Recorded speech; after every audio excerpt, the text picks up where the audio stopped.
Hello and welcome to another Best Junglers video, this one for patch 11.24, the final patch with an 11 in the front, as the next one will be 12.1 in January to kick off Season 12. Now usually preseason is a time of turmoil, of new things, of adventure. This year's a little bit more toned down, but at the same time jungle is still getting a lot of reverberations from the changes. You thought you were enjoying Axiom Arc, Frostfire Gauntlet, Even Shroud, Predator, Lethal Tempo, and perhaps not even having Conqueror as a default rune. Well, don't you just feel silly now because they've nerfed all of those and buffed the Conqueror. So let's how things have shaken up and how the meta will look for the next 4 weeks until we get to Season 12. As always, if you enjoy these and want some infographics for them as well, those will be on Patreon along with coaching VODs. Please consider leaving a like and of course subscribing to both channels if you enjoy their content and are excited for Season 12. And now without hesitation, the S tier page. First up is still Kha'zix. Now, Kha'zix is not the best overall jungler in the game per se. Actually, I really wouldn't feel comfortable saying that about any champion at the moment. However, with the Conqueror buffs, we're not really going to default back into sort of a Conqueror Gore Drinker build, but it is once more an attractive alternative, with that Conqueror uptime being increased as well as the AD ratio, not the healing, thank goodness. Those are the things that Kha'zix loves about it. Those are the things that Rek'Sai and other champions love about it, but his best build is still Lethality. His best rune sets are still Dark Harvest and Electrocute. However, as we've said before, when you have secondary and tertiary rune sets that can work on your champion and they all perform well, the average win rate on the champion will increase slightly. However, his is pretty much the same because Adapt, Overcome, Evolve, Axiom Arc is gone. Oh well, doesn't really matter to me that much. And the previous lethality adjustments, coupled with the fact that now it's a bit more of a ganking skirmishing meta and you don't really have to AFK farm. The one thing that really beat out Kha'zix was farming junglers that could just rinse clean. If he couldn't get going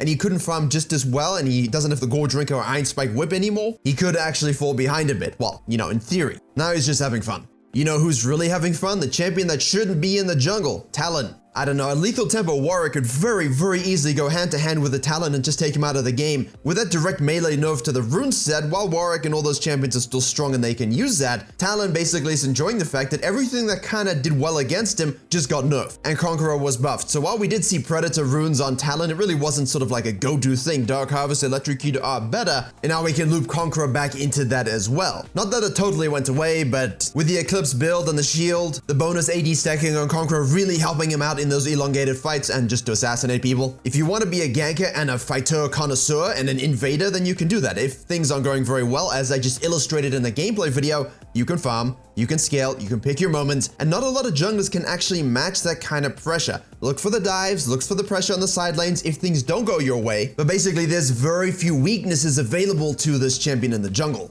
Next we have Vi, once more the same kind of thing. Conqueror just got buffed, she likes using Conqueror even though Hail of Blades is a better de facto rune set for you. I understand people enjoyed Axiom Arc and all these champions, but the fact that it's gone away isn't really affecting you whatsoever. The champions themselves are still strong, their itemization is still strong, and they love the meta as it is. While Vi has been known to do a little bit of farming and scaling and playing around 6, it's not really her strong suit, and basically forcing a few ganks early, using 6 as a power spike on the lanes you've already ganked, and being able to solo dragons and solo objectives and fight many junglers, if not all junglers, really comfortably makes her just such an exquisite pick in this current meta. Again, like Talon, like Kha'zix, very little downside. Now Warwick, where he has an issue is perhaps in those AoE camps early, like a Trundle for example, but nothing a Tiamat can't sort out, and because a 3 to 4 camp invade or invade gank, or just straight up gank, again as illustrated on the gameplay channel, there's no real need to force yourself to do the Raptors and to do the Krugs. As long as you're thinking deeply about which lane you want to gank early, which lanes you think you can snowball, do you want a PTA for that accessibility, do you want a Lethal Tempo, which you can still use and invade enemy junglers, which of course I enjoy doing against those champions that are ignoring in the meta, that are doing a 5 camp, that are doing a 6 camp. Get in their jungle, remove them from the game,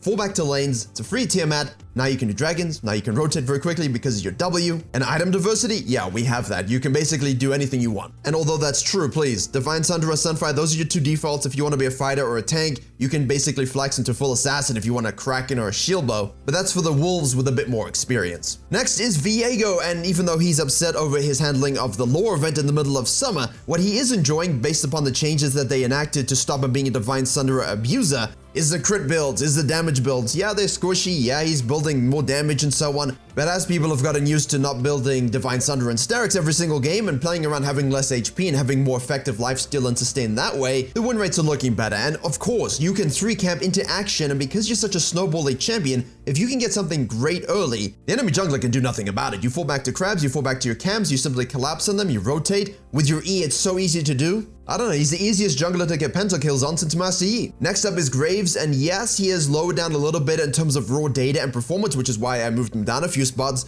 but in the hands of a jungle savant and a jungle knowledge owner, someone who is a master of jungle flow and understanding where he needs to be, where the enemy jungler is not, and how he can obliterate everyone from the mat for the 1v9, the champion is still one of the best in the role. But for the average users who are not seeing those windows of opportunity for counter ganks, for invades, and for map control, they are suffering a little bit because maybe you're fighting against champions that can actually do very well into Graves. And honestly, even if Graves wants to go fight them, because there's no real onus on taking a 315 crab, people can just say, well, you know what, Graves, I'm gonna avoid you. I'm gonna control my camps, gonna ward it up, gonna gank lanes, and gonna stay clear of you. Definitely removed one of his strengths in that first RNG crab, but overall the champion is still performing very well. And so is Xin Xiao, even though in high elo you're seeing a little bit more of him, his statistics in high elo are actually lower than the general populace. So basically, if you're like a diamond and below player and you want a lot of pressure, you can fall back to your camps and control them in objectives and so on, as you should be doing. But if you need to spam gank lanes, if you need to remove enemy junglers from the game as well, he is still your guy. Gore Drinker, Eclipse, Shield Bow, you have item diversity also. The Conqueror buff, like with Viego, actually helps him out a lot also. I do think there are better choices, but if you're looking for something standard that you know works no matter what,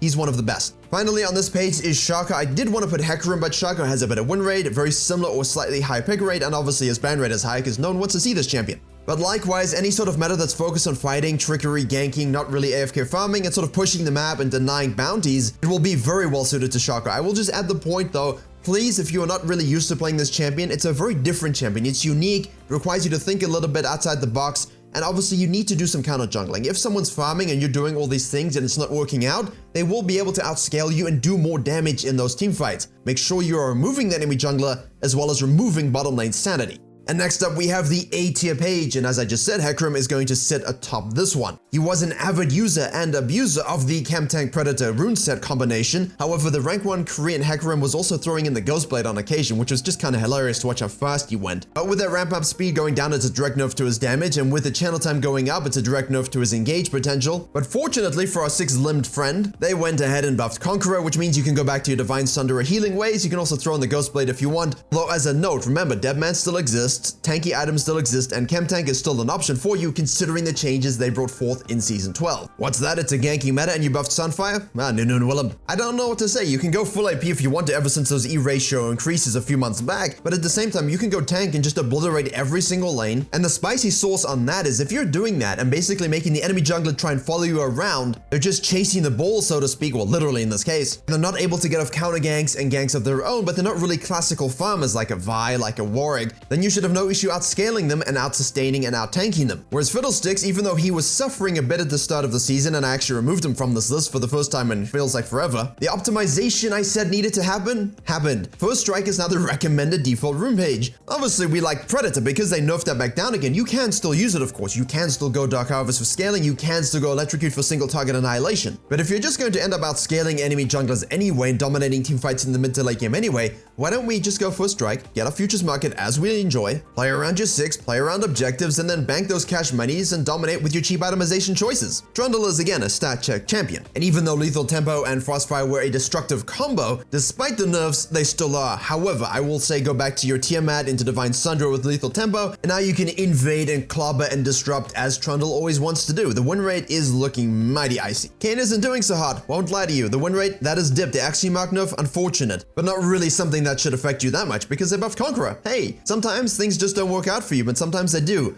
And even though Blue Kayn might have suffered just a minute amount, I don't think that much at all, Ross will love this meta, and it's very difficult to get a good read on the Kayn win rates because you never know when someone's going Ross into 5 squishies, and you never know when someone's going Blue Kayn into 4 tanks. Right, don't give us that data, and I can honestly tell you, even in high elo, people make the wrong form choice. But regardless of what form you decide to go, the skirmishing, the pseudo-farming, the full back to your camp experience, the outscaling, the buff to Conqueror, there should be no reason why Kayn cannot find a great place in your champion pool to dominate all the junglers on this page in some capacity. Yeah, on that note, Rek'Sai is doing that as well. However, she's doing it more now because once again, Conqueror is buffed. The AD ratio is what we love on Rek'Sai. We can stack that up, press R button, and then people die. Obscene AD ratios enjoy obscene AD scalings. Obviously, the itemization diversity is something that's attractive, just like her. But let's be real, if you think 3 to 4 camp meta and ganking with crab control and a lot more ganking and then a lot more invading and a lot more snowballing, Rek'Sai is your champion. This is her meta, and I honestly think people are sleeping on the power that this champion can hold. But again, again requires you to know how to close game and not make the mistakes I just pointed out in the video before this one, where I talked about why you can't close games.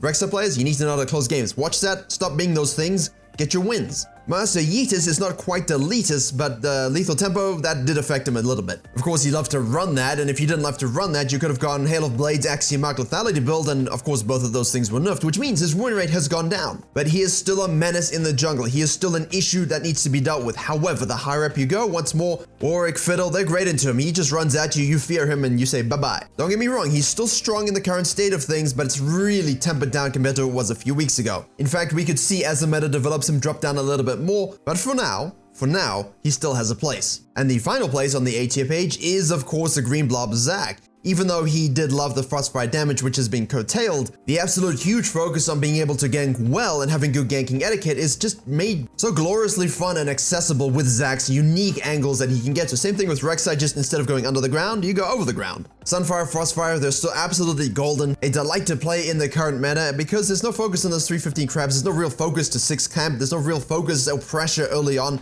You can afford to get 2 points in your E, you definitely want to gank early, but one of the best solo carry tanks along with Nunu. Actually, yeah, those two. And next up we have the low elo page, a lot of the champions we've already mentioned. Master Yi, Vine Warwick definitely at the top, Trundle even better. Viego and Graves aren't doing as well on low elo, but I do think if you're a player in this realm and want to solo carry, control the game, these are great ones to use. But obviously Mumu is always going to be good here, the team fight scaling, the ability to go a little bit of AP and do some damage, and obviously CC wins games. And even though Echo's win rate has gone down and he's not performing as well, the Predator nerf definitely affected his viability in that sense. He's a great hybrid gank farmer, skirmisher, counter ganker supreme that in low elo can really get away with things, even if on high elo he struggles a bit more. And on that note, in high elo, Talon, wow. Yeah, pick rate and ban rate, those are up. The win rate too. Graves is always there, but Kiana is really thriving actually in high elo right now. Yeah, the Axiom Arc nerf will affect us somewhat, but that really isn't always a bad thing because what affects you also affects other lethality abusers. Because you're just a great 200,000 year design champion, you're not really concerned with such petty things as item cooldowns. With Nidalee's ability to outfarm and outscale in Kalan jungle kind of diminished in the season, her effectiveness is a little bit down, but in Korea, and of course if you have hands, still supreme, still can abuse, still can gank, you don't have to farm. Something I think people forget about. While Lee Sin is still kind of like a low A tier pick for the general populace because of obviously the nerfs to him, to Conqueror, to Gore Drinker obviously, the buffs to Conqueror bring him back a bit more into the fold, and in high elo he's always relevant, he's always useful. And again, you don't have to go Gore Drinker guys, you can go Eclipse, you can go Assassin, have fun with it. But the big win rate spiker is Rek'Sai. Let's see how that goes over the course of the patch, and of course I'm seeing a lot of Hecarim show up in multiple regions in high elo. The ability to rotate and get to places is obviously something Korea loves to have. E-West has a decent amount of Hecarim players as well. And always a reminder that these are the best junglers that you can use, not the only junglers that you can use. It's a very big difference between those things. There's definitely another 8 to 10 champions you can say are really strong for the meta, like Xin Xiao and things like that. But these are the champions with the best presence. These are the champions with the best win rate data. These are the champions I see in scouting all the time. The same can be said for your general SNA tier page. Best of luck using these champions over the 4-week period until we hit 12.1 in early January. Thank you very much for watching. Please do like, share, and comment if you did enjoy and learn something. Again, an infographic with a Clash tier list will be available on the Patreon. Keep those beards waxed and balmed for the winter. We don't want to get them too dry. And as always, I will see you all in the next tutorial.